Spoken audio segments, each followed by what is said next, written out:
Hello everyone, Alice here with you again. Today we will discuss a very interesting topic. Should you get Kokomi, or it's an easy skip? Keep in mind that everything I will be saying is just my thoughts and my personal opinion. We don't have the full picture yet, so take it with a grain of salt. Just for the reference, I love playing Genshin Impact on streams. There I help out with the questions my viewers have, and we simply enjoyed the time together. So I would appreciate it a lot if y'all gonna drop by and visit me on twitch.tv/alesmurasame. And without further ado, enjoy the video.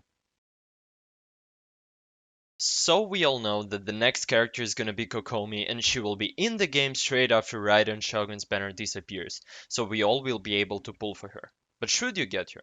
My answer is absolutely yes. Even with the small pieces of information about her we already have, we can assume that Kokomi will be absolutely amazing, and there are 5 reasons for that.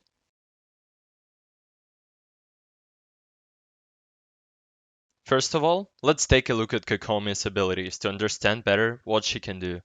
We know that her basic attacks deal more damage and heal the other party members when her elemental burst is active.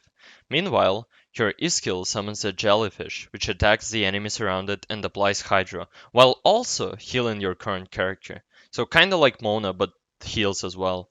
And this is absolutely huge.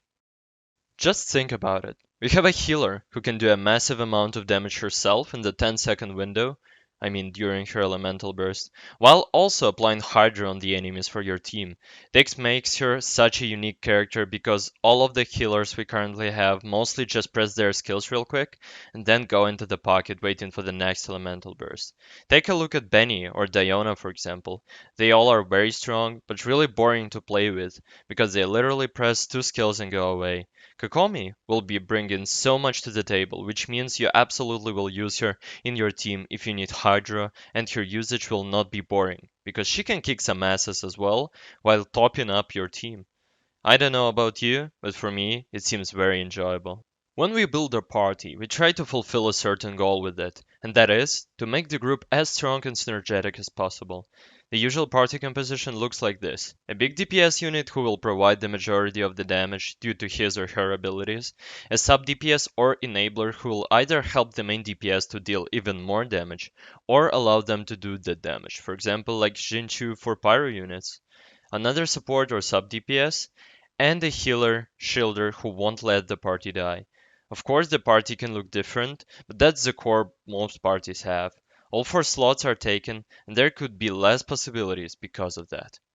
Sangonomiya Kokomi, on the other hand, can be both healer and sub DPS at the same time, as we discussed previously, and it means we have one more slot open for absolutely any character you want to play around with. I don't need to say that right now probably 2 best team compositions are built around melt or vaporize and freeze reactions. Well, guess what? For both of them you need a character who will apply Hydra. Kokomi fits in perfectly and helps you freeze or vaporize while also fulfilling the healer role. That means you can dump one more character there, which can be maybe another sub DPS or a support. If it's still not enough for you, the majority of the player base now has Raiden Shogun in their possession. And Hydra plus Electro is pretty strong itself. It will take some time to figure out how to play with it properly, but I am already pretty sure that it could be a new meta stuff right here. Hydra is the least populated element in the game right now, and miHoYo just cannot afford to make the new Hydra character bad, and Kokomi will be the 5th one. Because otherwise the player base is going to be really mad, especially the ones who like Hydra as an element. Also, Kokomi is the first 5-star healer to come out after the release of the game, and that is also the reason why she's going to be strong. Because if they fail now, who would wish for the next healers they will bring into the game? Pretty logical, right?